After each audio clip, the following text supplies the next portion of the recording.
this is actually a mummified orange. OK, I took the insides out. One of the most daunting aspects of APP criteria for science that teachers sometimes find difficult to implement is observing and measuring over time. This doesn't happen instantly. This took about 3 weeks, and then it kind of doesn't, it doesn't change any further.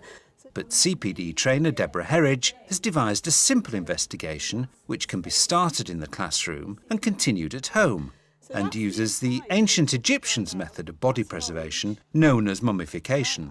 The weaker children will be able to observe that there was a change. Right? It's no longer soft, it smells different, it's changed colour, it's hard, it's shriveled up, weighs less. Your more able children may well have been able to observe those changes, but also to have measured some change as well. Today she's challenging her delegates, not with oranges, but with another kind of fruit. We're actually going to mummify a tomato. And we've called it Investigating Mummies, and I'm doing it particularly to show how in science sometimes we use modelling to get ideas across. I wanted to give them something that not only demonstrated how an investigation could work with APP, but how an investigation could stand alone as a really good science investigation, not connected with any other published schemes of work, and could fit into a topic. I want you to eviscerate your tomato, if you will. So if you can just make a small incision, trying to keep the shape intact, and scoop out all the insides. You'll need your bowl, so small incisions, scoop the insides out. So you don't want any of the seeds left inside, but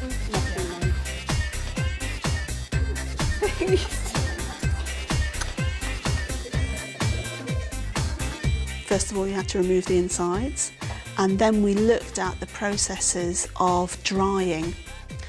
So it's not a real mummification process, but it's near enough for a classroom. The next stage is to make your natron salt. So if you remember, it was 4 parts sodium bicarbonate and 1 part table salt. Yeah, you put some in the cavity, so what's happening is that chemical is going to draw the water out.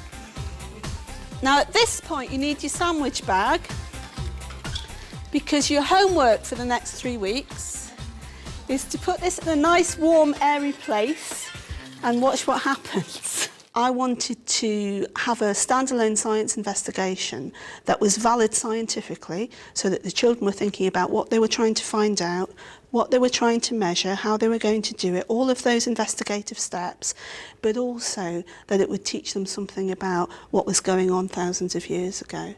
If you do practical science, you will cover all of your APP. That's it. That's just it. You will. The evidence generates itself through practical work. Well, the mummy activity is always very popular and it goes down really well. And the feedback on the day was that everybody was going to do it and they wanted to do it, and they were going to take their tomato home and stick it on the windowsill and watch what happened over the next few weeks. So, yeah, pretty good. Much more interesting rather than just looking in books all the time. Practical, hands-on, cross-curricular links, which is great towards creative curriculum. Very practical. I think the children will absolutely love it. And I'm going to take it home and treasure it and hopefully see it turn into a mummy.